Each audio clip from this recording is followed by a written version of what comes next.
Good morning, everyone. Happy Monday. And I am really honored to have a very, very, very special guest today. His name is Ainslie MacLeod. Ainslie MacLeod is an internationally acclaimed past life psychic, spiritual teacher, and award winning author who specializes in exploring past life to reveal your life purpose. I came across Ainslie's book because I myself was searching for a purpose in my life. And so I came across his first book called The Instruction. And in this book, he talked about 10 ways of finding our purpose. We have mission in our life. Now, Ainsley actually just published a new book. It's called The Old Soul's Guidebook: Who You Are, Why You Are Here, and How to Navigate Your Life on Earth. So I'm really honored to have Ainsley with me today. I'm going to put him live. Hi, Ainslie. Thank you so much for Hi. joining me. Well, I'm delighted to be here. So I know we spoke earlier, and I was telling you about your first book, The Instruction, which is really about finding life's purpose. And you, in the book, you talked about 10 missions that we all have in our life. Right. So then I started to pick up your new book. And I met you at one of the events in Santa Monica. And I remember going through and having you let me to do that past life regression. It was something that I've never done before. So I'm curious, what drew you to write this new book? Oh my gosh. Well, I had written two other books 10 years ago. Well, I guess 10 and 12 years ago. And then I just felt more recently, in fact, we just touched on it before we went live here. There's like a deep inner desire to make a difference in the world. Mm-hmm. And I just really felt there was a need for a book like this right now, because it's answering a lot of questions that I get from clients all the time, asking about karma or past lives or that sort of thing. So I really wanted to answer a lot of questions, but also dispel some myths as well. One of the things that I do is that I go straight to the source. I work with elevated spirit guides. And so I try not to, I try to go to them each time with a question. So, because I think there are a lot of spiritual myths, things like karma being a punishment, for example, which it's not. And so I don't like to repeat things that are incorrect. So I'll go and check these things out. So yeah, I guess it's it's just very much an inner need to get this information out. Plus, every day I'm seeing people find their purpose, break through fears, phobias, limiting beliefs, pains, ailments. It's quite incredible. And I have this theory, and I hope I'm right, that in about 100 years, when you go to the doctor's office, there'll be a psychic there helping you with the past life aspect of things. Because I really, truly believe that there's nothing about us, about we humans, that isn't past life related. Because we have multiple lifetimes, and each one leads us to where we are. We're working on balancing experiences. All sorts of choices that we make are based on what's happened in the past. But you also get these blocks, these more negative things that come up from past lives, and they do include physical ailments that often can heal up very, very quickly. You just need to find the correct past life, and it's really as simple as reminding the soul that was then, this is now. Mm-hmm. People will say to me, "Well, I'm sure my soul has all the answers," and I go, "Well, if it did, it wouldn't bother coming here." There wouldn't be no point in coming to the physical plane. So it doesn't have all the answers, and it comes here to grow. It's looking for experience. And one of the blind spots that the soul has is that it can't separate one life from the others. If you think of, let's say you had 100 incarnations on this planet.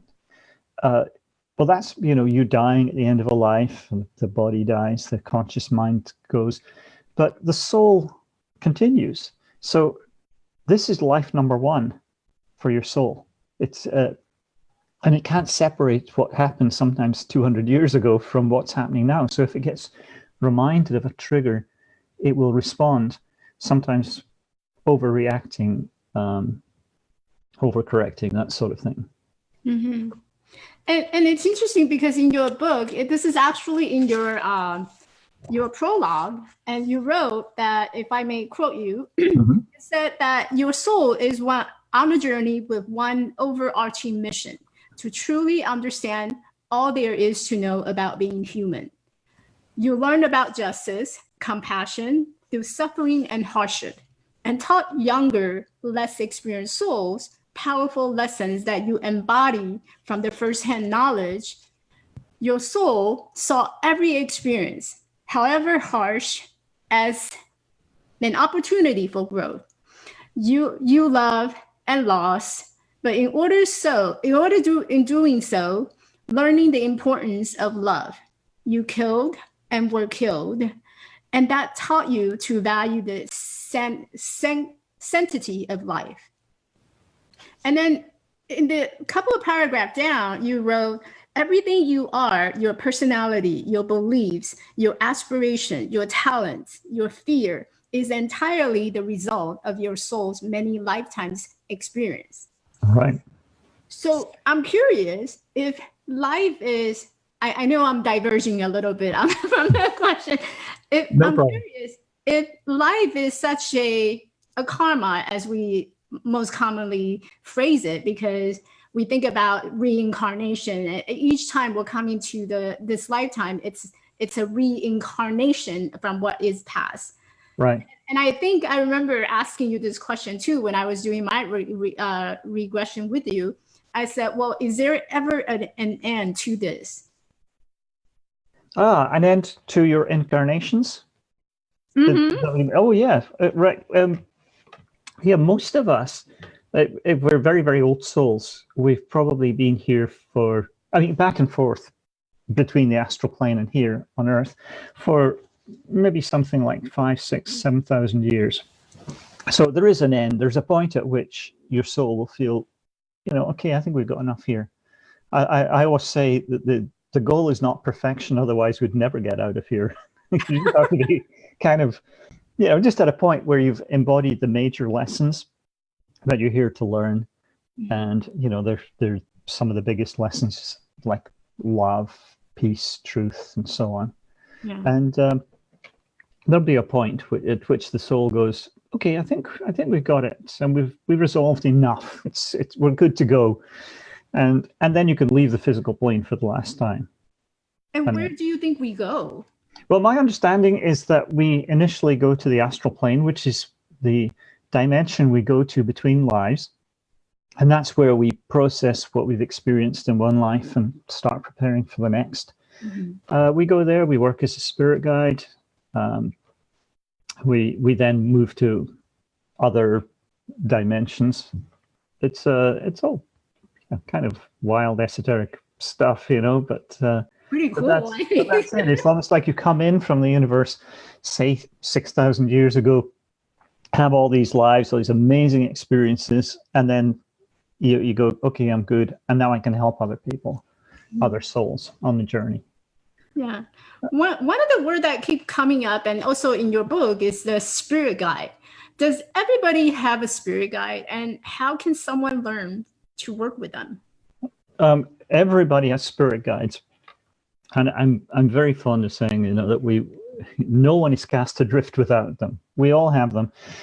But, I often have clients saying to me, I don't think my spirit guides are working with me. I don't think I have spirit guides. And usually what the guides themselves will describe to me is that it's kind of more operator error, or the person isn't listening, that there's some kind of block there. So we definitely all have them. We don't always pay attention, I think, or understand really how to hear that small, still voice. So as far as working with spirit guides and learning to listen to their guidance, it's really your intuition. If you think of, those little nudges that you get, I always think of the spirit guides as hovering around, making sure that let's say you were thinking of calling somebody, and the spirit guides are going, yeah, we really want to connect you up with that person right now. They'll sort of give you a little nudges, like, come on, let's call that person. Or you walk out the door and turn left instead of right. Sometimes they're just nudging you. There's someone you're meant to meet or experience you're meant to have. And they are there to protect as much as they possibly can. Of course, sometimes we get in a bit of a mess, so usually because we're not following any kind of intuition or the voice of our soul or our spirit guides. So would you say that the spirit guide and intuition can be used interchangeably? Pretty much, yes. Okay. Yeah. That's interesting because I feel I uses a lot of that intuition to do a lot of things in life. Mm-hmm. It's about, oh, that feels right. Let me approach that person, or hey, let me call that person. Yeah, sometimes people are really surprised to learn, that really is, it's the voice of your spirit guides. When you're getting that really strong intuitive sense of something. And so, does it always have to be abstract, or can it be something that's like, there's a form and shape? Like, what's your spirit guide? Oh, well, it's funny. Somebody just asked me this question the other day. We have a membership program, and we have a Q&A at the end of every month. And somebody was asking, well, how many spirit guides do we have? And do we need to know their names? And I've been working with spirit guides. I mean, this is where, they're my team on the other side. This is where I get all my information from. And I don't know their names. It's never been important. When I asked them, when I first learned to talk to those in the spirit world, it's about 20 years ago. And I said, what do I call you? And they said, spirit guides. And I said, you don't have anything more, I don't know, like a name or, no, it's just spirit guides. So we do have guides on two different levels, essentially. I work with guides on what's called the causal plane, and there's also another plane, that one I mentioned before, where we go between lives, the astral plane. And you'll get spirit guides on both. They just have a different focus. The ones on the more sort of elevated plane, it's all big picture. That's the stuff I do, life plan, where you've been, where you're going, what everyone else is doing, and, all those connections. On the astral plane, it's more often people that you've known, grandma, grandpa, they'll be on the other side, and often working as a spirit guide as well. But they're more sort of down-to-earth stuff, helping you find a partner and so on. So they all have their purpose.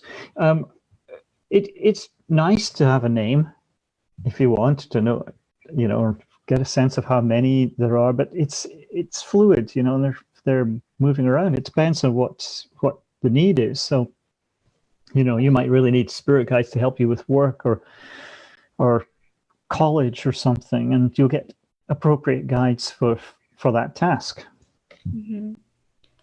Is there any gender differences? Like, is there? There's no gender on the other side at all. With gender equal on the other side. Totally. Yeah. The differences really fade away in spirit. Yeah. I mean, you're just a soul. You're just energy. Mm-hmm. Yeah.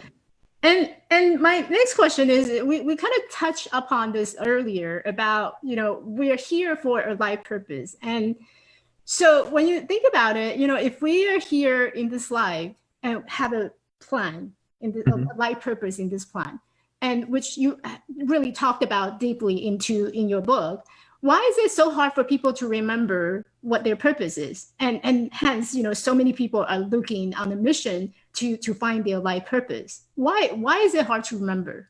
I think we make it harder than it is, most of us. I mean, my feeling is that when it comes down to it, it really is not that complicated.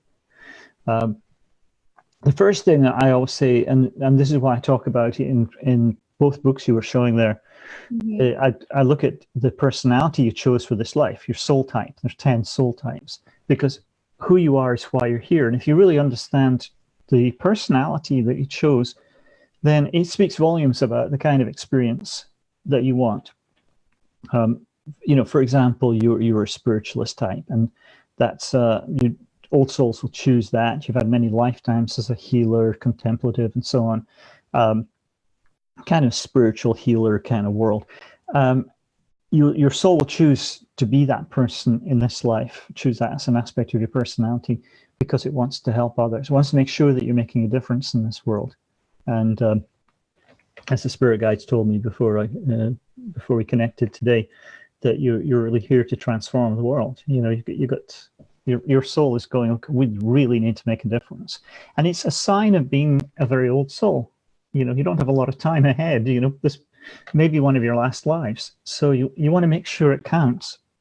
And for you, it's really taking that healing and, of course, reaching people. It's been very interesting to me to see how many similarities there are with the people who interview me on podcasts, because they're often coming from the same place, the same reason they do what they do. And consistently what I'll see is they have the performer in their soul types, which is to do with connecting with others, past lives, singers, dancers, actors, and so on. But it is connected with really finding an audience. So what a great way to do it. I'll usually see a past life issue around rejection, which is to do with abandonment in a past life. And then what that means is that you're really wanting to bring people together. It's being the uniter. You also have in your soul types, you've got a touch of the leader in there. So this is one of the ways that leader in you can reach your tribe. Terrific, because you're kind of working through past life fears. You're also being who you are. It's a wonderful opportunity for you to just manifest your true self. So once you understand, well, this is how I'm composed, this is how I'm put together, it actually becomes quite easy to see, well, what are you meant to be doing? For some people, they might have a very strong thinker part to them. They've had many, many lifetimes as an academic, and maybe that's the path now. And a lot of it comes down to things like, what do you like doing? What excites you? Because I'll find even when you think about life purpose, we often think about the day job. That's my life purpose, but that's just part of it. That's one of many things.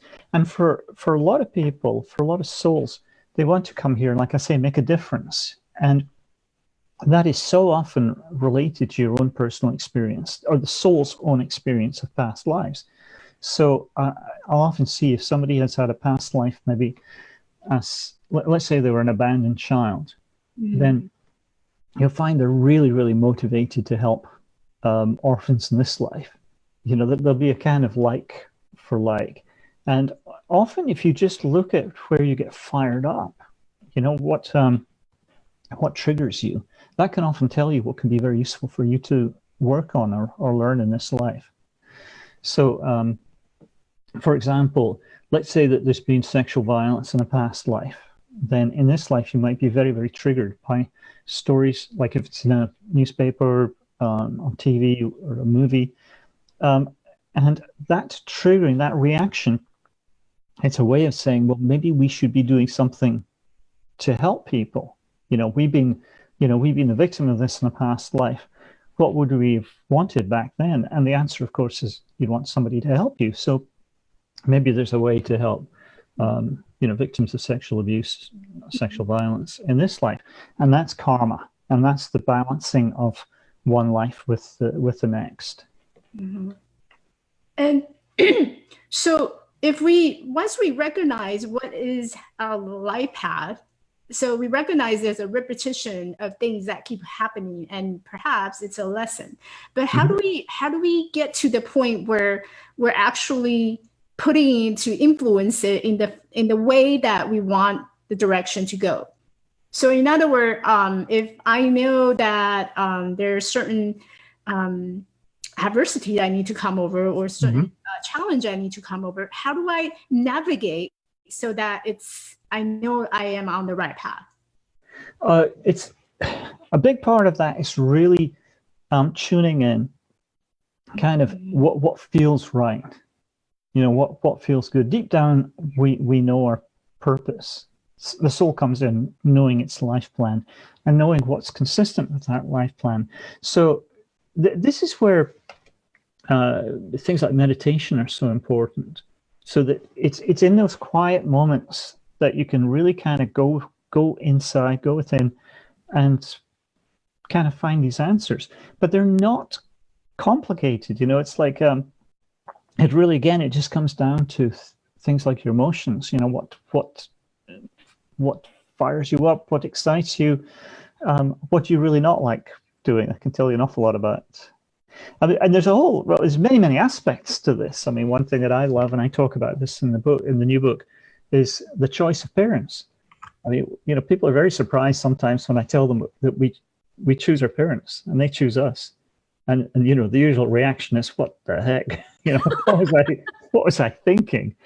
But if you look at what your parents have kind of triggered in you, for one person, it may be that they were never there for you. So it's triggered feelings of abandonment or betrayal, or they might have put you down, and that's it's about inferiority.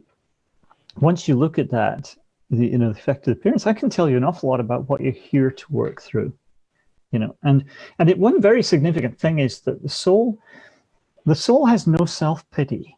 So when you have a situation, however awful it is, the soul goes, okay, how do we transcend this? How do we improve? How do we overcome it? If you have a past life fear that you brought into this life, you don't want to just sit with it, live with it. The soul will be trying to get you to overcome it.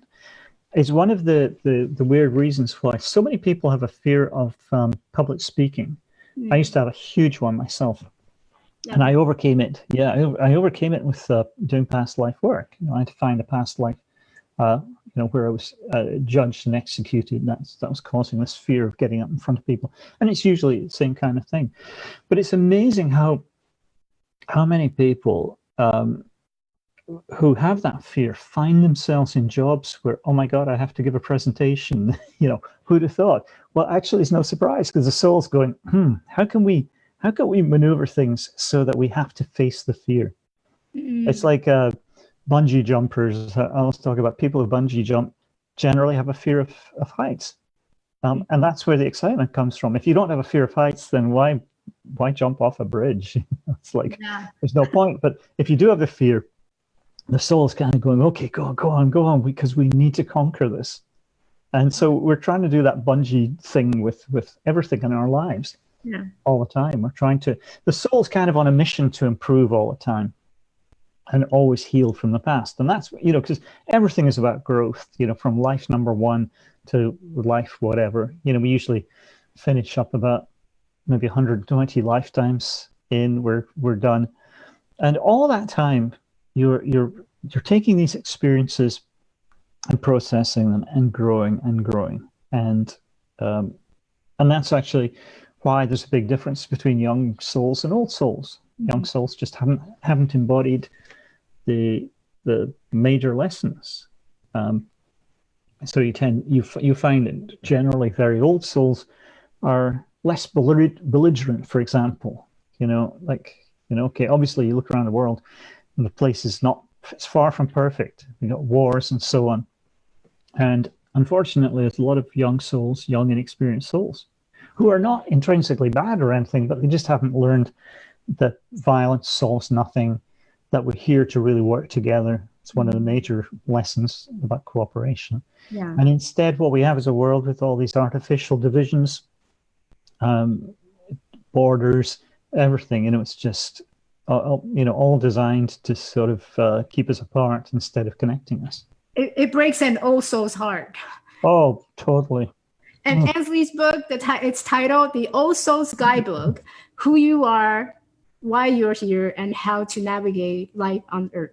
You can find it at Amazon, and you can also find it on the link below. I have linked it. Since we're talking about soul, I have another question. Okay. What is soulmate? Because I think a lot of people, me as a woman, I'm interested in learning, do I have a soulmate? Who's my soulmate? What's that term, soulmate? Okay, so we all use the term soulmate, and we throw that around. But what is a soulmate? Well, we come into this life with. Well, let's think about life number one. So you're out there in the universe as a sort of little blob of consciousness with a whole bunch of blobs of consciousness that are all intending on coming into the physical plane. So you gather and come in around the same time. And there might be couple of thousand souls come in at the same time as you. And this is life number one. And those souls are your soul family. Now, as you move through all your many lifetimes, you're trying to connect with those, or at least as many members of the soul family as possible. As you get to be a much older soul, it becomes vital. You don't want to, there's no longer any need to meet strangers, as it were. I mean, you'll meet loads just, day-to-day life. But when it comes to, a relationship, you want it to be with somebody you've known before. So, ideally, it's going to be somebody from your soul family, but it's also going to be a soul that you've known before. The spirit guides call them old friends. So an old friend is a member of your soul family, but one that you've interacted with in a previous lifetime. So when you meet somebody like that, there's usually an opportunity for deeper intimacy, which is what the soul's really seeking. It really wants to understand love, and having that intimacy is a great way to do it. So the soul makes agreements. Often before coming into this world, your soul will agree to meet somebody along the way, and that will be an old friend. Now, it's really an intention, because it doesn't always work out. Mm-hmm. Maybe you don't meet, or maybe you meet, and between making that agreement and meeting, well, one person's developed a problem with alcohol or drugs, and things just don't work out like they were intended. So a lot of people fear that if they break up with somebody, that's the soulmate, I'll never meet anybody else, I'll be alone for the rest of my life. But your soul's very pragmatic about these things, and what it says is, okay, well, these things don't always work out, and especially if sometimes they do work out, and then after a while, 10 years later, you're kind of going, this person's driving me nuts. I wonder if there's another soulmate out there. And what your soul will do is say, okay, well, can we work this out? If it's not really possible, then it will want to move on and find somebody else. So the soul's really making multiple agreements, usually. So that's the intention, to make sure that you do have a soulmate. One important thing, I think, is to really be clear about what you're looking for, because the stronger sense you get of who you want in your life, mm-hmm. the easier it is for the spirit guides, for the universe to really kind of work on bringing that person into your life. So I always encourage people, if you're looking for somebody, mm-hmm. have a list of 20 things that you want in a soulmate, and talk to the spirit world about it every day. Go through the list, and you get really clear. The spirit guides are really clear. They'll try to draw that, or work on drawing that person in. If you meet somebody and they're not right, you'll kind of know it, because you look at your list and you look at them and, do they match up? So mm-hmm. always having a list of 20 things is a perfect thing, things you want in a soulmate. And be open, to it as well. Working on things like self-love, that can really help as well. You want to be in the best possible place when you meet somebody. So, working on that's important too. Yeah.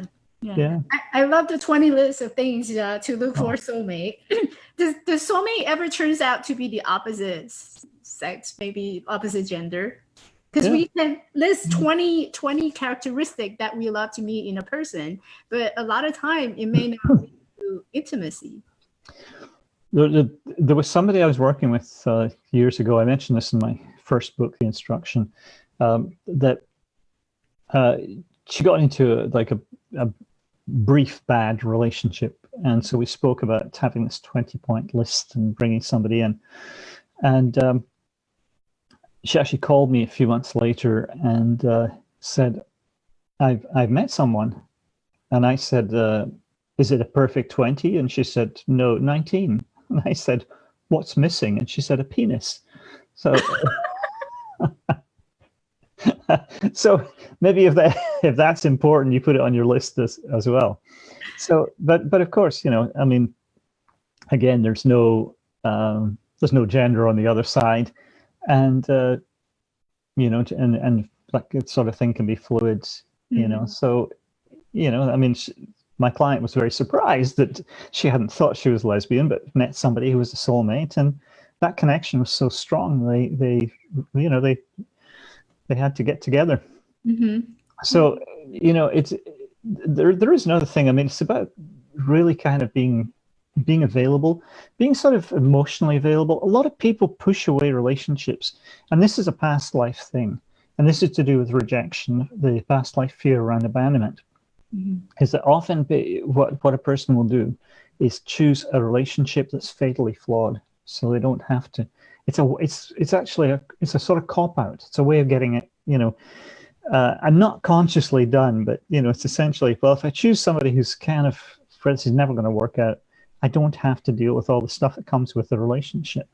It's like I said to one person I was working with years ago, I said, you're not worried that the relationship won't work out. You're worried that it will, because then you have to face all the intimacy, and sometimes that can be scary, the vulnerability and so on.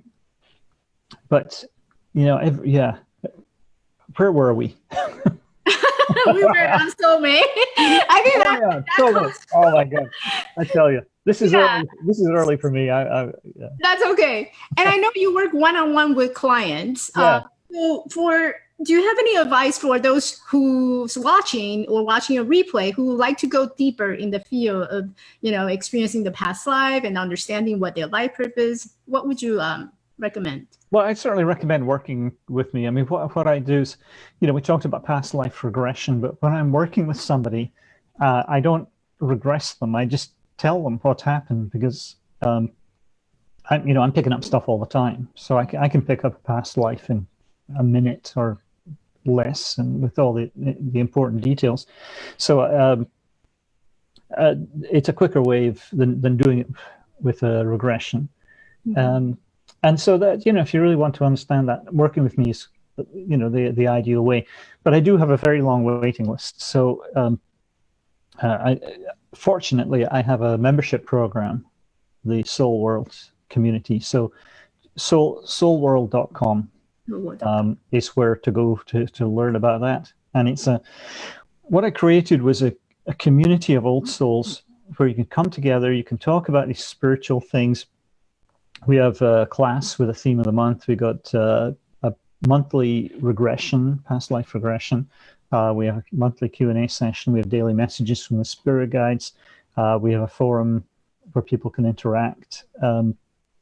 It's a wonderful, safe community for spiritually oriented old souls. So that's the end of that commercial. But yeah.